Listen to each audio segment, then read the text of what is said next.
All right, welcome in everyone to the deep dive. We've got a kind of a tough one to dig into today, but a really important one, and that's inflation, specifically how it's impacting commercial construction.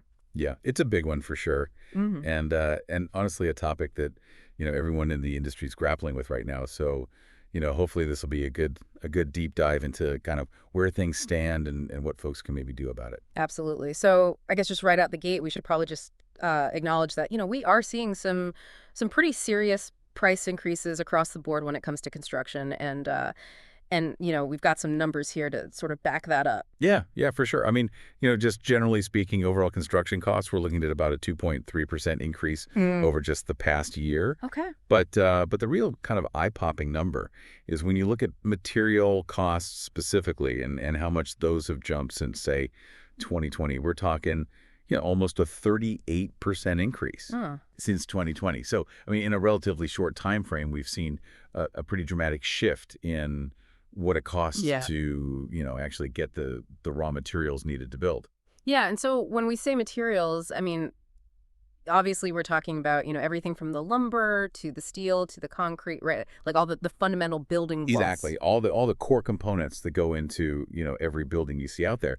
And each of those has kind of their own story in terms of why they've been hit so hard by price increases. Okay, so let's break that down a little bit. Like starting with lumber. I mean, that one's been, kind of all over the news the past couple of years. What's the story there? Yeah.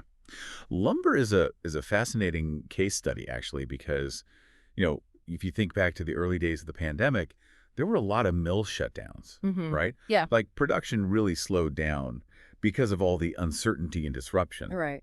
At the same time, you had this surge in demand for home renovations and new housing starts as people were kind of stuck at home, had maybe a little extra money because they weren't traveling and things like that. So you get this kind of perfect storm of reduced supply and increased demand, and that really sent prices through the roof. Yeah. Classic supply and demand, right? I But it sounds like with lumber, it was kind of a really extreme example of that. Yeah, definitely amplified by the kind of unique circumstances of the pandemic. Yeah. And then you look at steel, right? Steel is a global commodity. Yeah. So it's very much influenced by global supply and demand dynamics, Yeah. and things like geopolitical events can have a huge impact on pricing. Okay, so it's less predictable. Way less predictable. You could have a conflict on the other side of the world that suddenly disrupts steel production and sends prices up everywhere. Wow. And then even concrete, which, you might think is kind of a more stable local material, even that's been affected. Yeah. Because the raw components that go into concrete, like cement and aggregates, even those have gone up in price. Yeah. And then you factor in transportation costs, fuel prices have been volatile. It all adds up. So it's like a domino effect, Right. right? Like one thing goes up and it ripples through the whole supply chain. Right? Exactly. And it's not just the cost of the materials themselves. It's the cost to transport them. It's the cost of labor to actually handle those materials. Everything is interconnected. And speaking of labor, I mean that's the other, huge elephant in the room. It feels like every industry is talking about labor shortages these days, but what makes it so particularly acute in commercial construction? Well, construction has some unique challenges in this area. For one, we have a pretty aging workforce in many of the skilled trades.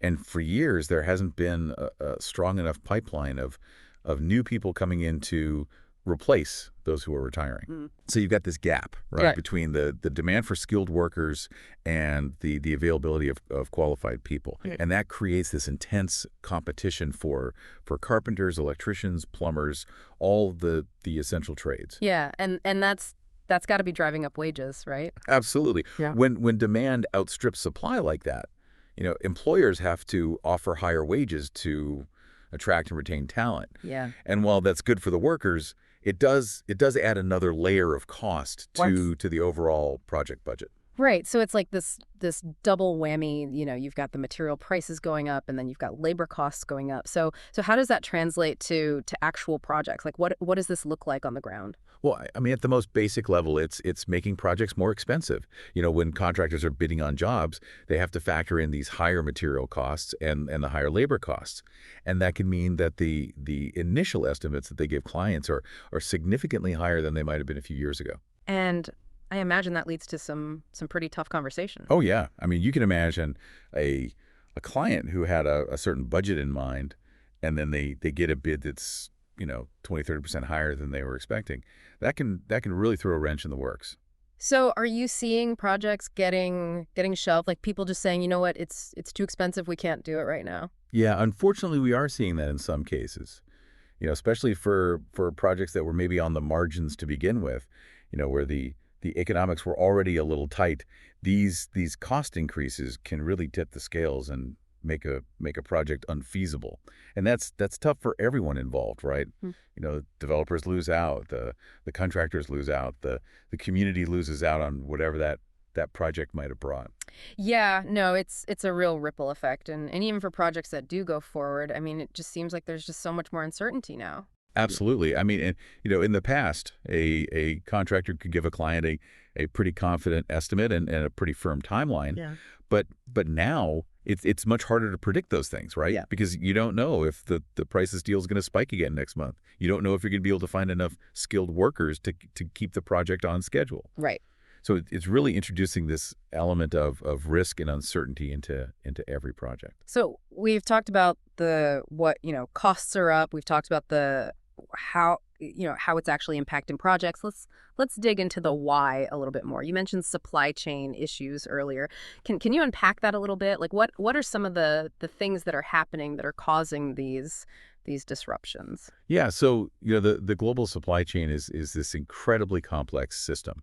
Like, think of it as a network of roads and highways for materials and goods moving all over the world. Oh. And right now there are major traffic jams in various parts of that network. We're still seeing the ripple effects of pandemic-related shutdowns at manufacturing plants overseas. Shipping ports are experiencing congestion, so it's taking longer to get things unloaded and transported. Mm. Even something as basic as a shortage of shipping containers can throw a wrench in the works. Wow, so it's like a logistical nightmare. It can be, yeah, and it's not just one thing, right? It's this combination of factors that are all contributing to these delays and disruptions. And I imagine those delays then just cascade into further cost increases. Exactly. I mean, if you have to wait longer for materials to arrive, that means your project is delayed. And time is money in construction. You've got crews standing by, you might have penalties for missing deadlines. It all adds up. Can you give an example of how a seemingly minor supply chain issue can have a big impact on a project? Sure. Imagine you're building a large office building, and you're waiting on a shipment of, let's say, custom fabricated window frames. Those frames are being manufactured overseas.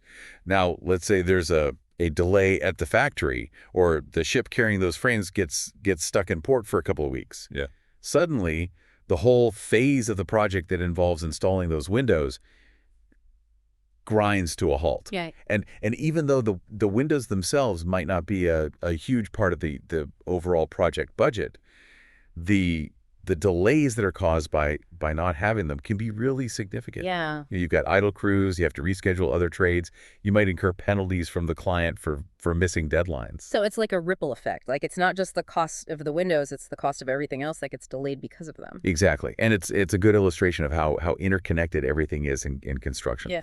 One small delay in one part of the process can have these big knock-on effects. So it sounds like when it comes to the supply chain, there's not a whole lot that individual companies can do to control that. Right. It's largely outside of their control. I mean, they can try to anticipate these challenges and maybe build in some buffer time into their schedules, but Yeah. but ultimately, they're at the mercy of these global forces. Okay, and then we've got the labor shortage, which again is not unique to construction, but it's certainly hitting the industry hard. We talked about the aging workforce, but are there any other factors that are contributing to this challenge? Yeah, I mean, one thing I think that's worth noting is the way that skilled trades have been perceived in society for quite a while. There's been this emphasis on 4-year college degrees as the path to success. Right.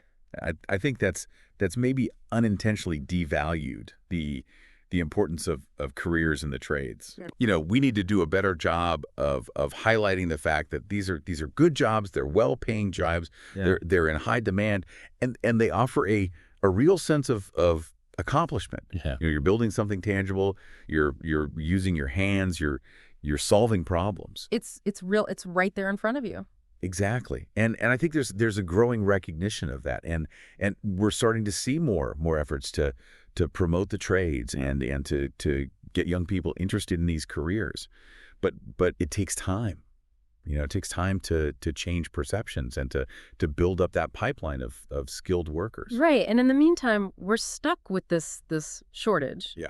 So it sounds like with both the supply chain issues and the labor shortage, we're talking about these big systemic issues that are really outside the control of individual construction companies. But you mentioned earlier that technology might offer some ways to manage the impact of inflation. Can you talk about that a little bit? Like how can technology help in this environment? Yeah, for sure. So, I mean, technology can't magically lower the price of lumber or steel, but it can give you the data and the insights that you need to make smarter decisions and Hmm. to optimize efficiency.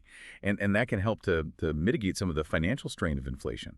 One example that comes to mind is the increasing use of drones on construction sites. Drones? Okay, so how does that help? Like how does a drone flying around a construction site actually translate into cost savings? Well, for one thing, drones can be equipped with high-resolution cameras. They can capture really detailed aerial imagery and video of the site, and that can give project managers a much more comprehensive and up-to-date view of progress than they would get from traditional ground-based inspections. Okay.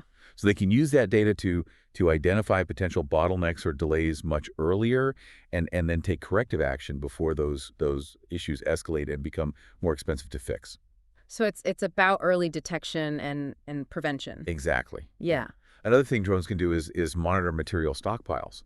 They can fly over the site and get really accurate measurements of the quantities of materials that are on hand, Okay. and that helps to prevent shortages, which as we've talked about, can lead to delays and rush orders and all those associated costs. Right. So instead of having someone walk around with a clipboard, you have a drone that can basically give you a real-time inventory. Exactly. Yeah. Much more efficient and accurate. And then there's thermal data, which is another really interesting application for drones in construction. You can mount thermal imaging cameras on drones and use those to inspect equipment on site. Okay. So by detecting unusual heat signatures, you can identify potential maintenance issues with machinery before they lead to a breakdown. Right. And that's really important because preventing unplanned downtime is crucial for staying on schedule and avoiding costly repairs or replacements. So it's like preventative maintenance. Yeah, exactly. You're basically trying to get ahead of those problems before they become really expensive. And that makes a lot of sense, especially in this environment where every delay, just adds to the overall cost of the project. Right. It all comes back to efficiency, right? Yeah. The more efficiently you can run your project, the less impact those rising costs are going to have. So it sounds like these technologies are really giving companies a level of visibility and proactive management that they didn't have before. Yeah, for sure. And that's essential in this inflationary environment. You need to be able to make data-driven decisions and to optimize every aspect of your operation to try to stay ahead of those rising costs. So looking ahead then, we've kind of painted a pretty challenging picture here. What are the forecasts saying about construction costs? Like what can people expect in the near future? Yeah, so there are a number of different industry forecasts out there, and they all kind of point in the same direction, which is that inflation is likely to persist. For example, the Home Depot recently put out a forecast that predicts a 5 to 7% increase in overall construction costs for 2025. 5 to 7%. That's significant. Yeah, it is, and that includes both labor and materials. So they're expecting those inflationary pressures to continue across the board. So for anyone who's planning a project, in the next year or so, it sounds like they really need to be factoring that in. Absolutely. If you're working off of old estimates, you're likely going to be in for a rude awakening. It's really important to be using the most up-to-date data and to be realistic about what things are going to cost. And are there any signs that things are starting to turn around, or is it pretty much just steady increases? Well, we have to look at recent data for that. And, Yeah. and, and unfortunately, it's not looking great. Just this past April, Construction Dive reported that input costs for construction actually rose by 0.5% in that single month. 0.5% in a month. So that's not insignificant. No, it's not. And it really underscores the fact that this is not a fleeting issue. This is something that we're going to be dealing with for the foreseeable future. So the message seems to be that inflation in commercial construction is here to stay. Yeah, I think that's a fair assessment. So given that this is the reality that we're facing, what are some of the key takeaways for our listeners? Like what are some of the things that they should be thinking about and doing to navigate this challenging environment? Well, I think first and foremost, we've talked about it already, but embracing data and technology is really essential. You need to have the visibility into your projects, into your costs, into your supply chain, to be able to make informed decisions and to react quickly to changing conditions. Okay. The second thing is that while competitive bidding is always important, now more than ever, it's crucial to be realistic and well informed in your bids. You don't want to lowball a project just to win it, because if you haven't factored in these potential cost increases, you could end up losing money. And then finally, I think investing in efficiency enhancing processes and technologies is no longer a nice to have. It's a necessity. You need to be constantly looking for ways to streamline your operations, to reduce waste, to optimize your use of labor and materials, because every bit of efficiency that you can gain is going to help you to offset some of the impact of those rising costs. Yeah, it sounds like the name of the game is proactive management, being really on top of things. Absolutely. Well, this has been a really insightful deep dive into commercial construction inflation. So, as we wrap things up here, I'd like to leave our listeners with a final question to consider. Given these ongoing inflationary pressures and the strategies that we've discussed, what innovative approaches will you explore to not only weather the storm but to actually find new efficiencies and opportunities within this evolving construction industry? It's a question that's worth pondering. So with that, thanks for joining us on the deep dive. Thanks for having me. We'll see you next time.